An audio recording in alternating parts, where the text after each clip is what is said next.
Seja muito bem-vindo ao canal da Igreja Amor Sem Fim. Eu sou o pastor Henrique, aqui é a pastora André e é uma alegria ter você aqui conosco. Se você busca uma resposta de Deus, essa palavra é para você.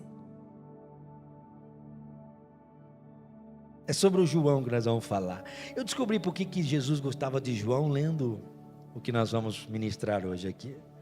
Não tem como não gostar de uma pessoa que se posiciona do jeito que ele vai se posicionar aqui na Sagrada Escritura. João, de capítulo 3. Eu vou ler o contexto para você, junto com vocês, porque eu acho pertinente assim fazer. João 3, o versículo é o 22. Do 22, o tema é o versículo 30, mas eu vou ler o contexto. João capítulo 3, versos 22 até o 30. Amém? Você achou? Glória a Deus. Então diz assim, depois disso Jesus e os seus discípulos foram para a região da Judéia.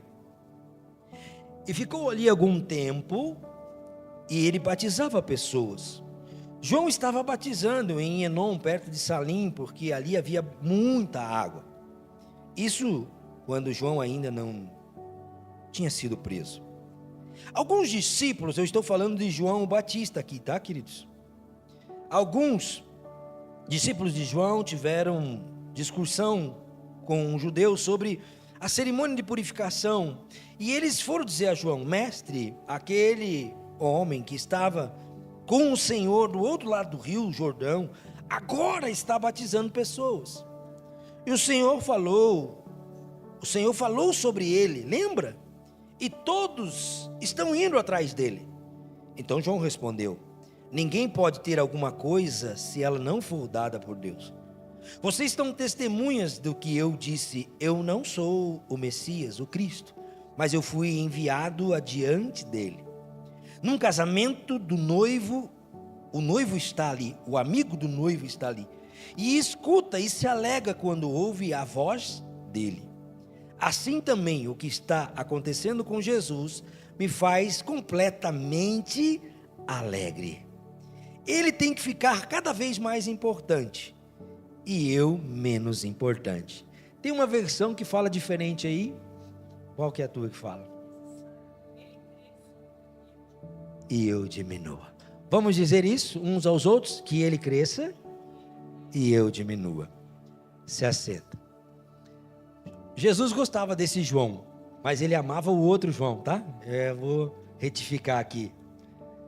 Ele amava o João que escreveu, esse João que escreveu aqui, o discípulo João.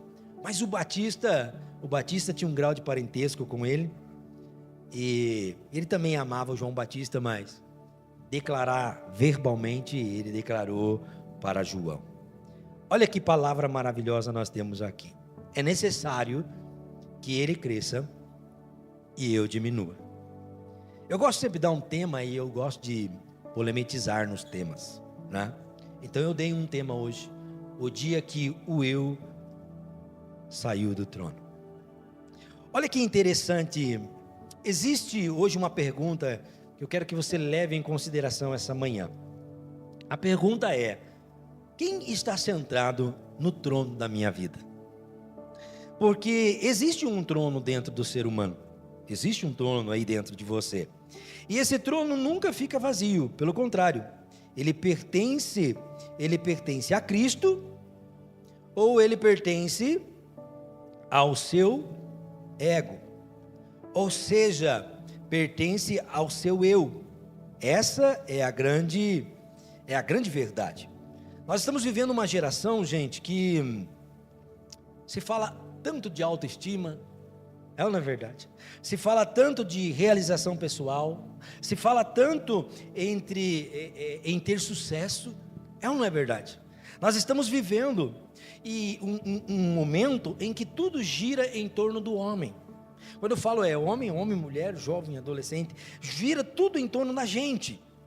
Porque o importante nessa vida é ser feliz.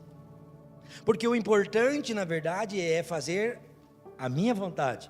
O importante é o quê? É seguir os meus pensamentos, o meu coração. Esse é o importante. Mas existe um problema aqui muito sério quando nós agimos dessa forma, porque o coração que não é governado por Deus, acaba sempre sendo governado pelo ego, pelo eu. É por isso que nós vamos falar hoje a respeito deste homem aqui, porque a Bíblia não ensina isso que eu acabei de ler, mas a Bíblia ensina que nós temos que colocar Cristo no centro, Edson, não o eu no centro. Jesus disse isso, ele deixou escrito, ele diz assim, se alguém quiser vir após mim, negue-se a si mesmo. O reino de Deus não funciona como eu acabei de citar. O reino de Deus funciona exatamente ao contrário disso. O reino de Deus, enquanto o mundo está dizendo suba, Jesus está dizendo desça. Enquanto o mundo está dizendo seja servido, Jesus Cristo está dizendo sirva. Enquanto o mundo está dizendo assim, exalta o seu nome, Deus está dizendo assim, glorifique, Cristo está dizendo glorifique o nome do Pai. E eu gosto desta palavra que acabamos de ler, porque João Batista foi o homem que teve a coragem de desaparecer. Quando nós lemos aqui, eu consigo ver algo extraordinário na vida de João Batista. Eu consigo ver que quanto mais estudamos a sua vida, mais percebemos que ele era completamente diferente dos líderes que normalmente nós conhecemos. Quanto mais eu olho para João Batista, eu vejo que ele não construiu um império, mas ele viveu para pregar um caminho. Quando eu olho para João Batista, eu vejo que ele não sonhou em construir um nome, mas ele viveu para anunciar um nome. Quando eu olho para João Batista, eu vejo que ele não queria muitos seguidores, mas ele queria discípulos. Quando eu olho para João Batista, eu encontro nele que ele não desejava reconhecimento, mas ele desejava que Cristo fosse reconhecido pela vida dele. Isso é fantástico. É ou não é, gente? Comece a pensar se nós não estamos remando contra a maré desse mundo.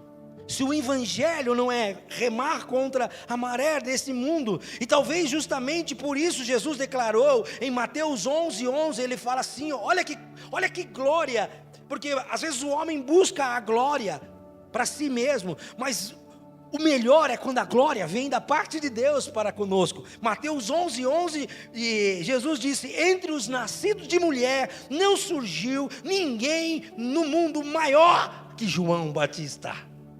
Por causa do quê? Do comportamento dele. E Jesus ainda, ele diz mais, se alguém quiser ser maior que João Batista, lá em Mateus 11:11, ele fala assim, tem que ser menor no reino. Ai, Jesus. Essas palavras, como eu sempre digo, elas não geram o ibope aí fora. Mas eu prefiro ficar com o reino do Senhor, porque o reino do Senhor, no reino do Senhor, se nós formos menor aqui, nós seremos grande lá. Sabe, gente, o que mais me impressiona aqui na vida de João, é que as coisas estavam acontecendo para ele.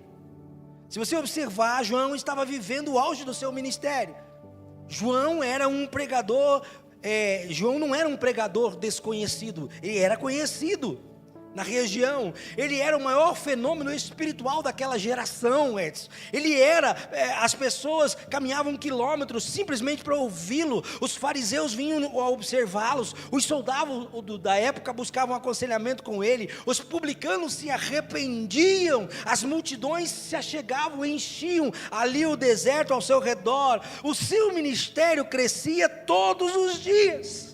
Humanamente falando, era exatamente o momento de expandir, de construir uma estrutura maior.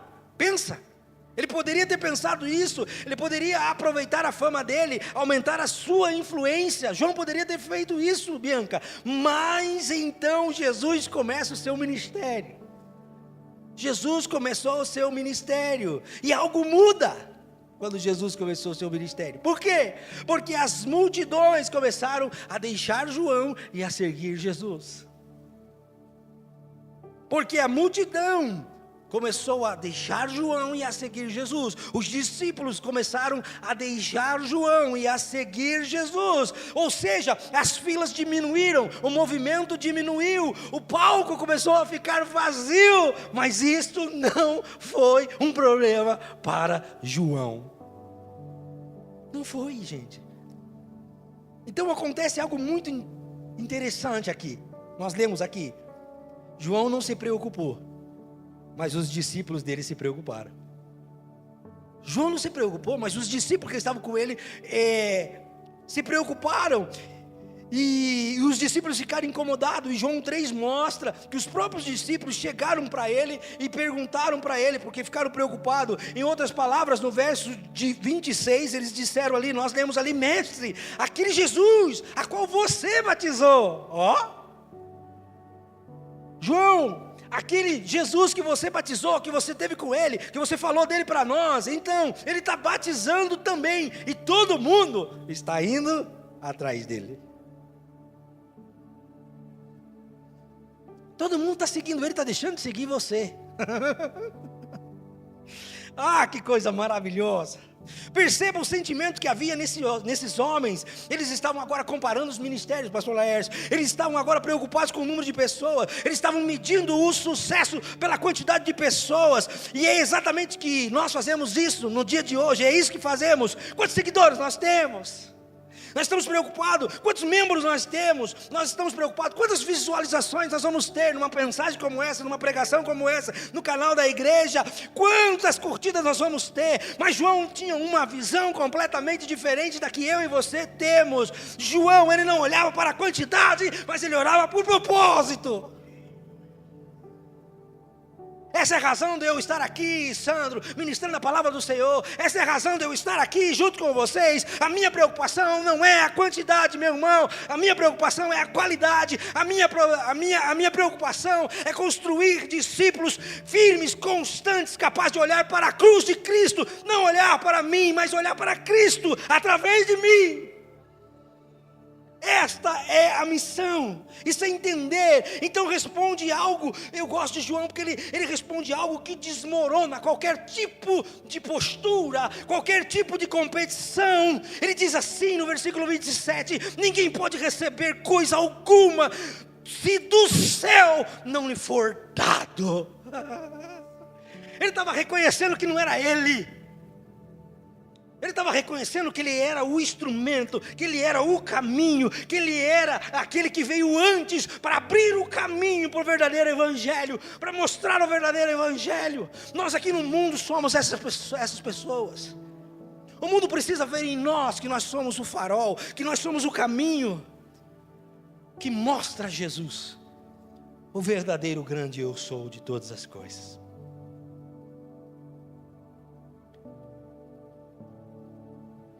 É como se Deus estivesse dizendo para ele, se Deus deu, é como se João estivesse dizendo, se Deus deu para ele, quem sou eu para disputar?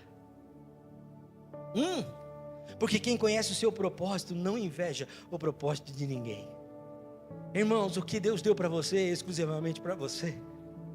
O que Deus deu para mim é para mim, e o que Deus deu para você é para você, e todo propósito debaixo dos céus, ele vai ser realizado em Cristo Jesus. Mas é esse sentimento que Cristo espera que eu e você tenhamos. João conhecia o seu lugar. Olha o versículo 28, olha a maturidade de João, olha a maturidade. Ele dizia assim, vocês mesmos são testemunha daquilo que eu disse. Eu não sou o Messias, eu não sou o Cristo. É entender o seu lugar, é entender o seu chamado, é entender o seu propósito. Ele nunca tentou viver de quem ele não era. Ele nunca tentou viver. Ele nunca tentou ser quem ele não era. Hoje muitas vidas, muitas pessoas hoje sofrem porque desconhecem o porquê daquilo que foram chamados. E a pergunta para mim e para você hoje é essa: você sabe por que Deus te chamou? Você sabe, irmão, por que você está vivendo nesse mundo?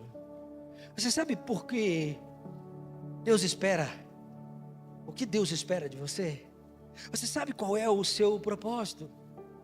Há muita gente que sofre aqui na face dessa terra por viver algo que não era para estar vivendo, porque quer viver de repente aquilo que o outro pastor está vivendo, porque quer cantar da mesma forma que o outro cantor está cantando, porque quer ter uma igreja de acordo com aquele líder que o líder tem, porque quer ter uma empresa talvez como aquele outro empresário tem, ou porque quer ter uma família como aquele outro, né, casal tem.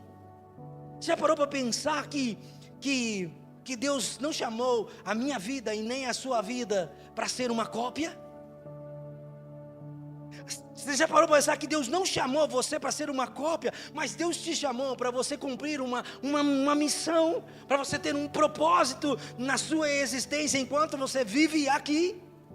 Jovem, você que está aqui, Deus te chamou porque Ele tem uma missão para cumprir na sua vida enquanto você está aqui. Eu entendi isso muito cedo na minha vida, dentro do meu quarto, aos 14 para 15 anos. Eu esperava que Deus falasse comigo ao meu coração.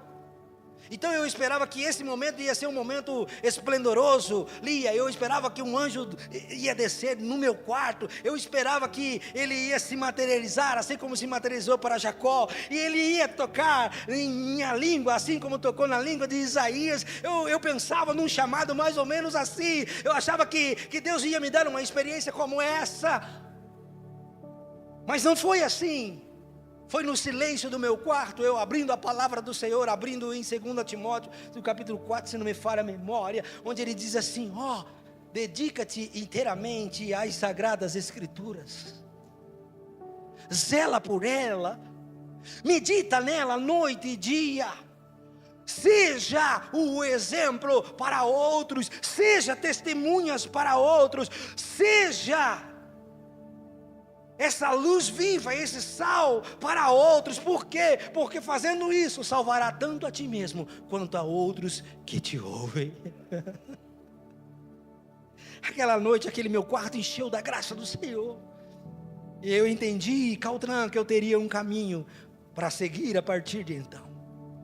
Eu teria que construir esse caminho que João construiu, sabendo que tudo que eu construí não diz respeito a mim, mas diz respeito a Ele. E as pessoas não vão entender, as pessoas não vão entender desta forma. As pessoas vão ver como os discípulos de João, vão achar que o ego, vão achar que o orgulho está no centro de todas as coisas. Mas mal sabem elas que elas mesmas têm sido usadas por esse orgulho, por este eu, que ainda não destronaram de dentro de si mesmo. Porque o lugar do centro tem que ser Cristo, não pode ser nunca eu e nunca você.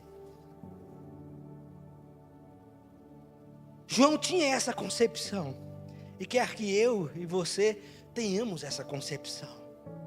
Quando você tenta ser outra pessoa, você pede a oportunidade de realizar aquilo que Deus tem sonhado para você. Quando eu olho para as Sagradas Escrituras, eu olho para a mulher samaritana, eu olho para a viúva pobre, eu olho para as pessoas que seguiram Jesus, que se realizaram nele, não tinham recursos, não tinham dinheiro, mas que não deixaram herança, mas deixaram um legado para que hoje nós estivéssemos aqui. A ilustração que João faz no verso 29, ele fala sobre o casamento. João usa a figura maravilhosa, ele diz assim: um amigo do noivo. Olha que coração tinha esse homem. Olha, pastor, ele diz assim: um amigo do noivo alegra-se quando ouve a voz do noivo. E na cultura judaica, deixa eu dizer uma coisa para você. Na cultura judaica, o amigo do noivo tinha uma missão muito importante, gente. Ele organizava praticamente toda a cerimônia, ele preparava tudo, ele recebia os convidados, ele resolvia os problemas. Mas quando o noivo chegava, ele saía de cena. Quando o noivo chegava, ele saía de cena, porque aquele nunca foi o casamento dele. Nunca foi. Sabe, gente, imagine o absurdo que é eu preparar todo o ambiente como esse que nós estamos preparando, e eu atribuir a glória para mim. A glória nunca vai ser do homem, a glória vai sempre ser de Deus. Porque o que fazemos aqui não é natural, é sobrenatural. Não se faz a obra de Deus naturalmente, mas se faz na dependência dEle. É por isso que muitos lugares estão cheios, mas estão vazios de sentimentos que realmente não existem. Por quê? Porque o ego flui, porque o orgulho flui, e João está dizendo exatamente ao contrário disso. Eu apenas preparei o caminho, agora o noivo chegou, é hora de sair de cena. O que estou fazendo hoje aqui é para a próxima geração. O que estou criando aqui é para a próxima geração. É para a geração das minhas filhas, é para a geração dos meus netos. O que você faz no decorrer da sua vida não é por você, é por Ele, é para Ele. Esse é o verdadeiro evangelho. João está dizendo exatamente isso. E quem entende que serve ao reino nunca disputa o lugar do rei, porque é para Ele. Ele precisa estar aqui neste lugar. Ele é a pessoa mais importante deste lugar. A honra e a glória é dele. Nós só se reunimos neste lugar, Cláudia, por causa dele. Nós só estamos aqui por causa dele. Se não fosse por ele, eu não estaria aqui. O verdadeiro servo sabe a hora de desaparecer, Guilherme. Eu falei o verdadeiro servo. Tem algumas coisas que nós deveríamos aprender muito mais, mas nós aprendemos muito pouco. Nem sempre permanecer em evidência significa permanecer na vontade do Senhor. Sabia disso? Nem sempre estar em evidência significa que Deus está ali, que Deus faz parte disso. Sabe, eu gosto de exemplificar no trajeto de José e Maria, quando eles iam para Jerusalém. Eles faziam isso todos os anos, e eles levavam Jesus com eles. Jesus tinha seus 13 para 14 anos, era comum, já tinha virado uma rotina. Jesus estava com ele, os dois. As caravanas eram muito grandes, então as crianças se misturavam, as crianças brincavam no decorrer da caminhada. Então Jesus não ficava na barra dos seus pais todos os dias ali, mas ele estava ali aos arredores, ele estava próximo, ele estava junto ali com as outras crianças. Mas teve um dia que, quando eles estavam voltando embora, eles olharam perto deles e não viram Jesus, olharam ao redor e não viram Jesus, e Jesus não estava com eles, Jesus tinha ficado. É assim que acontece hoje, nos dias de hoje. Muitos homens têm andado achando que Cristo ainda está com eles, mas não está mais. Jesus já saiu de cena, porque Ele não é mais o centro. O homem passou a ser o centro. O homem busca o centro. Gente, o homem está buscando o centro da vida. O homem está se desenvolvendo a tal forma. A tecnologia de hoje, ela tem crescido tanto. Eu gosto da área tecnológica, eu pesquiso muito sobre isso, e eu vejo que assim, o homem está querendo tomar o papel que é de Deus, mas ele nunca vai conseguir, porque Deus é o centro de todas as coisas. Nós precisamos de mais João. Quantos Joãos eu tenho aqui esta manhã? Eu tenho Joãos aqui. Eu tenho Joãos aqui. Uma geração que não quer ser vista. Uma geração que quer fazer as coisas, mas não quer ser vista. Será que somos nós? Hoje eu olho, as pessoas fotografam até a sua generosidade. A internet está aí, pastora, o Instagram está aí, e hoje as pessoas fotografam a própria generosidade.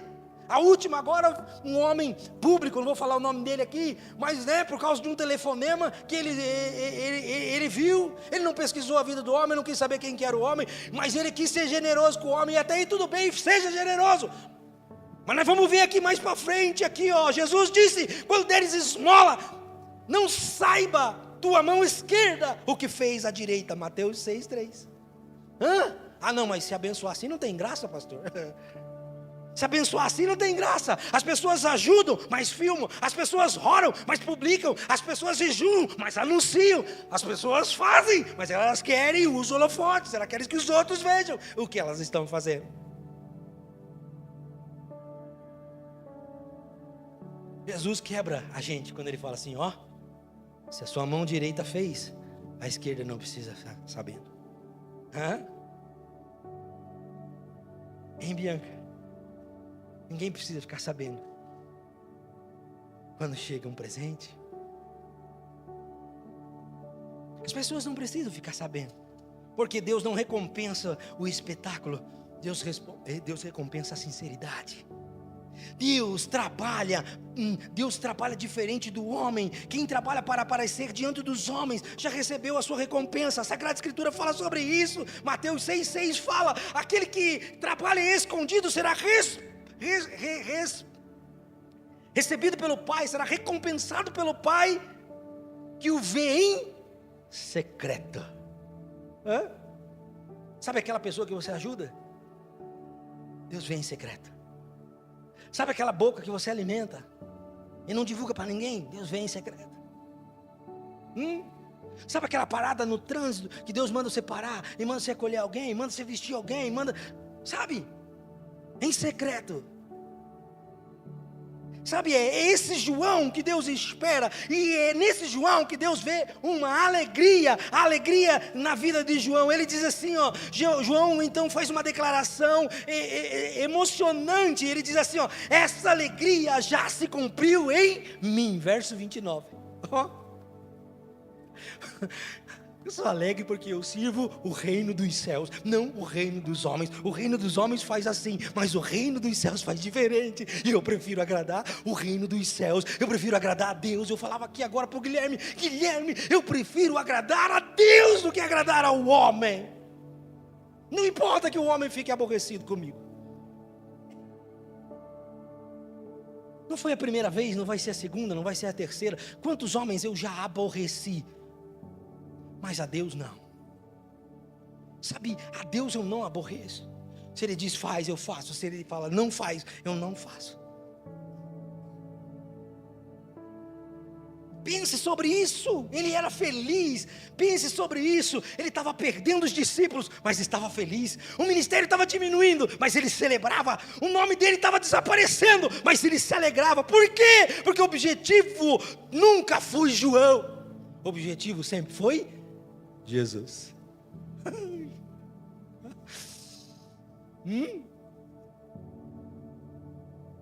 O objetivo não é o Henrique. O objetivo não é o pastor Henrique. O objetivo não é a pastora Andréa.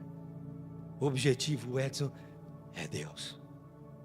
Sabe, os voluntários daqui, vocês não trabalham para mim. Vocês trabalham para Deus. Vocês não fazem para mim, vocês fazem para Deus.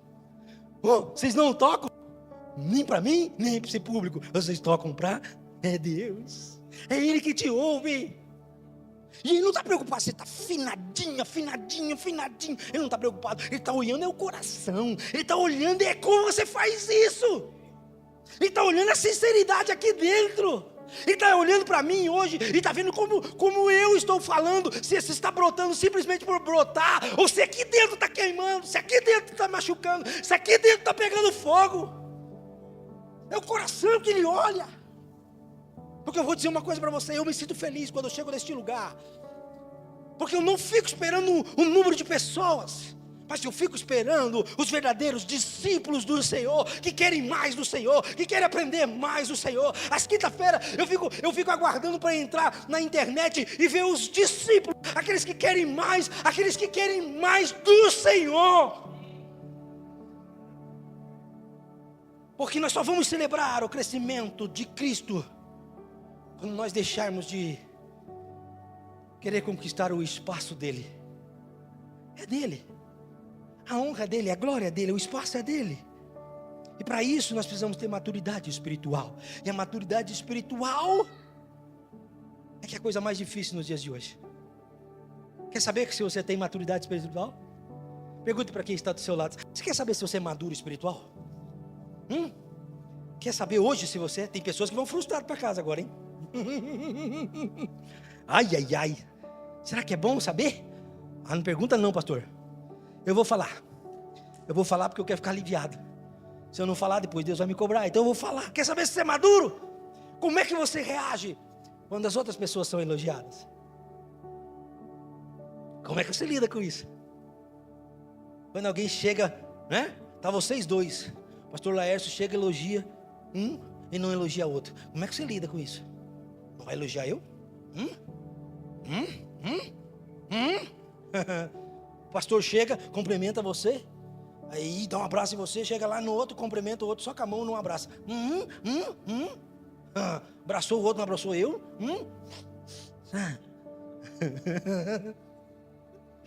Como é que eu sou maduro? Quando é que eu lido quando o outro irmão cresce e eu não cresço? Quando é que eu lido quando o ministério do outro prospera e o meu não prospera? Como é que eu cresço quando a empresa do outro vence e a minha não vence? Como é que eu lido quando o outro pregador é reconhecido e eu não tenho meu nome reconhecido? Aí, irmãos, eu sei o meu lugar em Cristo Jesus. Eu não sou o Silas Malafaia, eu não sou um Billy Graham, eu não sou um Martinho Lutero, mas eu sou um Henrique que o nome dele está na palma da mão do Senhor Jesus, um Henrique que Deus lembra todos os dias. Você, Deus lembra todos os dias de você. Você não precisa ser reconhecido pelo mundo, você precisa ser reconhecido por Deus. E o diabo precisa saber que você é dele. Só o que ele precisa saber. É fantástico. João nos ensina. Como é que você se sente em relação a tudo isso que eu falei? Você celebra ou te gera um desconforto? Se te gera um desconforto, ainda não está maduro espiritual. Tem muito pastor que não está maduro. Falei. Tem muito pastor disputando lugar com membro, com ovelha, brigando por ministério, porque o ministério dele brilha mais do que o meu. Então se brilha mais que o meu, eu vou apagar. Pois Deus, se Deus me levantou para eu meter a boca nesse mundo, falar daquilo que estão fazendo errado nesse mundo, eu vou falar sem dó, sem piedade. Porque esse é o verdadeiro evangelho que eu conheço, é o verdadeiro evangelho que eu sigo desde que eu nasci. A inveja sempre revela um ego dentro da gente, e que precisa nesta manhã morrer, mas a humildade transforma o sucesso do outro em gratidão. Eu fico feliz quando você chega e conta o testemunho para mim, irmão. Meu Deus do céu, eu tava com a família ali meu Deus do céu, do Gustavo e a Bianca. Nós estávamos reunidos e eu sabia da luta desse casal, eu sabia da luta dessa família, e nós estávamos orando, nós estávamos intercedendo, jejuando e intercedendo e orando. E aí tinha dias que eu via que ela estava triste, que ela estava chorando por dentro, e tinha dias que eu falava, meu Deus, e não era só ela que pensava no Beni, eu pensava nesse menino, eu pensava nele todas as noites. Mas o dia que eu cheguei na casa, eu não sei que casa nós estávamos, que nós estávamos reunidos, que ela olhou para mim, e ela olhou com os olhos chorando, e ela disse, pastor, tenho uma notícia hoje, eu recebi os exames, e eu não tenho nada, eu estou curada.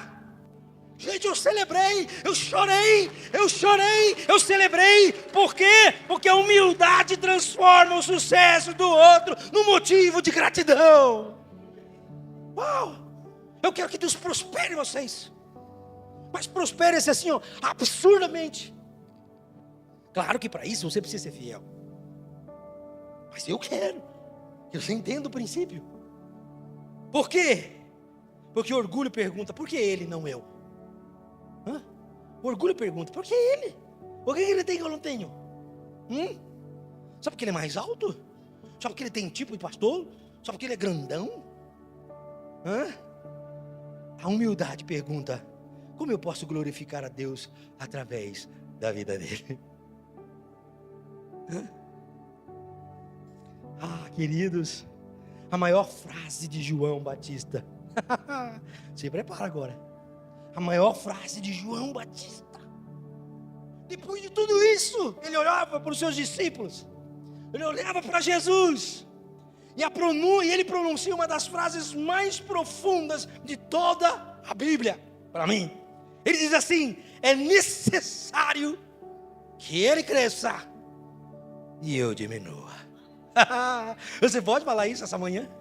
Você pode dizer? Diga comigo: é necessário que ele cresça e eu diminua.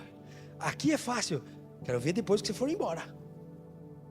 É quando vier a segunda-feira, terça-feira, que vierem as afrontas contra você. Hein, Marquinhos? É lá no mundo. Observe a palavra necessário. Não é uma opção. Não é uma opção. Não é uma sugestão. Não é para apenas alguns cristãos. Não. Ei, é uma necessidade espiritual de todos nós aqui. É uma necessidade espiritual de todos, porque sempre que Cristo cresce, o ego diminui. Porque sempre que o ego cresce, Cristo deixa de ocupar o trono, deixa de ocupar.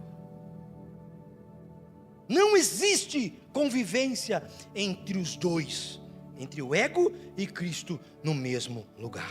Quanto mais Cristo cresce em mim, menos você precisa provar o seu valor para outras pessoas. Essa é a preocupação de muitos, gente. Não preciso mostrar o meu valor para o pastor. O pastor precisa me ver. Eu não sei com quem que eu conversava a semana. Foi no GC que nós conversávamos. Tudo que eu fazia, e eu também fazia. Eu fiquei lembrando na minha época, quando eu comecei, quando o meu pastor me deu o primeiro culto para mim e para a Andréia cuidar. Era o culto de sábado. Eu queria que meu pastor estivesse lá, sentado na primeira fila, Juliano. Ele tinha que estar sentado lá. Eu ficava feliz quando ele estava lá, porque eu estava prestando. Ele está me vendo que eu estou fazendo um bom trabalho. Ele está me vendo o que eu estou fazendo. Ele está vendo. A gente começa errado. Mas não importa começar assim errado. O que não pode é terminar errado. Não importa como você começa, importa como você termina. Eu comecei a trilhar, Juliana, a bagagem. Comecei a trilhar com Cristo. E Cristo vai mostrando isso aqui, pra gente. O Espírito Santo vai mostrando isso aqui pra gente. A maturidade espiritual não é medida pelo quanto você aparece, mas pelo quanto em você Jesus aparece. Quanto de Jesus aparece em você lá no seu trabalho? Quanto de Jesus aparece de vocês lá na casa de recuperação? Quanto de Jesus aparece, minha irmã, em você na sua casa com seu esposo? Quanto de Jesus aparece em você lá na sua empresa? O quanto de Jesus aparece? O maior milagre no dia de hoje não é Deus mudar as circunstâncias como mudou as circunstâncias da Bianca e do Gustavo, mas o maior milagre hoje aqui é Deus mudar o meu coração e o teu coração. Esse é o maior milagre. É quebrantar o orgulho e o ego do homem, porque enquanto você precisar ser reconhecido pelo homem, ainda não descobriu a satisfação de estar sendo aprovado por Deus. Então, eu descobri no decorrer, Caltan, na minha vida, que é importante que o homem veja o teu crescimento, mas mais importante que isso, é Deus aprovando esse crescimento dia após dia. Por isso que eu digo, a gente não faz para o homem, a gente faz para Deus. Quando eu não estiver aqui, vocês vão continuar glorificando e adorando a Deus, porque é para Ele. Talvez Deus tenha trazido você aqui esta manhã, porque chegou a hora de você fazer uma pergunta sincera para você mesmo hoje. Você quer que Jesus cresça? Ou que apenas Ele abençoe o seu crescimento? Olha o que João está nos ensinando hoje. Porque existe uma diferença muito grande no que eu acabei de falar aqui. As pessoas que querem Jesus apenas como um ajudante de seus projetos, é sobre isso. As pessoas vêm à igreja, pastor Lércio, porque elas querem receber algo de Deus. Eu quero que Deus, eu vou servir a Ele, mas eu quero que Deus seja Deus na minha empresa. Quero que Deus salve os meus negócios. Eu vou servir a Deus, Guilherme, mas eu quero que Deus me cure. Eu vou servir a Deus, mas eu quero que Deus resolva as minhas dificuldades e os meus problemas. Esse não é o evangelho verdadeiro. Jesus nunca será empregado dos teus sonhos. Grave bem isso. Jesus nunca será empregado dos meus sonhos e dos teus sonhos. Ele nunca. Por quê? Porque Ele é o Senhor. E o Senhor não recebe ordens. Eu vejo algumas pessoas em algumas orações dando ordem no Senhor. O Senhor não recebe ordens. O Senhor é Senhor. O Senhor dá a ordem. Sabe, Ezequias fez uma oração. Gosto do rei Ezequias, porque Ezequias fez uma oração ao Senhor quando ele estava doente e ia morrer. Sabe o que Ezequias fez? Aquele Ezequias que eu preguei alguns domingos aqui atrás. Sabe o que ele fez, Gustavo? Ele entrou num lugar onde Deus fala na Bíblia, em Mateus, que acabamos de ver, que Deus olha nós em secreto. Ele entrou no seu quarto e orou ao Senhor e apresentou o seu problema ao Senhor. Eu não sei o que ele disse. Eu não sei de que forma a Bianca orou para conseguir a graça que ela alcançou. Mas o mais importante é que Deus ouve. Assim como ouviu Ezequias, dando-lhe mais 15 anos de vida, se não me falha a memória, para ele. 15 anos de vida para alguém que ia morrer. Sabe por que é o Senhor que dá a ordem? Na sua vida é o Senhor que vai dar a ordem. Para acontecer neste lugar, é o Senhor que vai dar a ordem. Nós estamos esperando a ordem do Senhor. Sabe, gente, talvez hoje Deus esteja dizendo para mim e para você: filho, você me convidou para entrar na sua vida, mas nunca saiu do comando.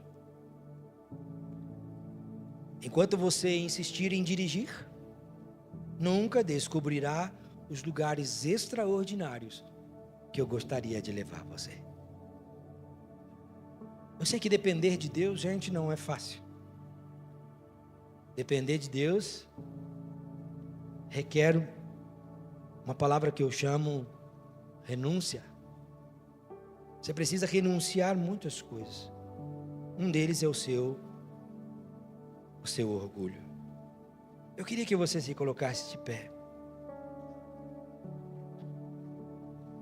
Eu quero pedir que você feche os seus olhos por um instante. A mesa do Senhor está preparada. Hoje é um dia de festa, um dia de comunhão, um dia de celebração. Como eu disse, na cruz Jesus entregou a sua vida. Na Santa Ceia nós entregamos o nosso coração. Eu quero que você imagine que diante de você existe um trono hoje. Oh, meu Deus, estou pensando na música que eles vão cantar.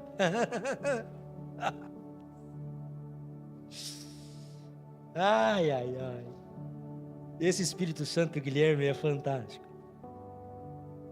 Imagine que existe um trono aqui. Existe um trono aqui. E nesse trono está sentado alguém. Talvez seja o orgulho, talvez seja o eu, talvez seja o ego, talvez seja o medo, talvez seja o dinheiro, talvez seja a sua carreira, talvez seja os seus relacionamentos, talvez seja você mesmo. Mas hoje Jesus está diante desse trono. E Ele chega não impondo uma autoridade, mas Ele estende as mãos marcadas pelos cravos. As mesmas mãos que tocaram os cegos, as mesmas mãos que levantaram mortos, as mesmas mãos que foram pregadas por amor a mim e a você. E Ele faz hoje uma pergunta para mim e para você hoje: você entrega, filho, esse trono? Entrega para mim hoje? Talvez eu e você temos entregado muitas coisas ao Senhor, mas ainda existe em nós cômodos da nossa vida que nós ainda não permitimos. Nós não entregamos para o Senhor. Mas hoje Deus está dizendo assim: hoje é dia de abrir esta porta. Hoje é dia de abrir esta porta e descer desse trono, porque ele não te pertence, ele pertence ao Deus. Quando Cristo reina, Juliano, quando Cristo reina, o medo perde o governo, o orgulho perde o governo, a ansiedade perde o governo, a culpa, meu irmão, perde o governo, o pecado perde o governo e a paz começa a reinar.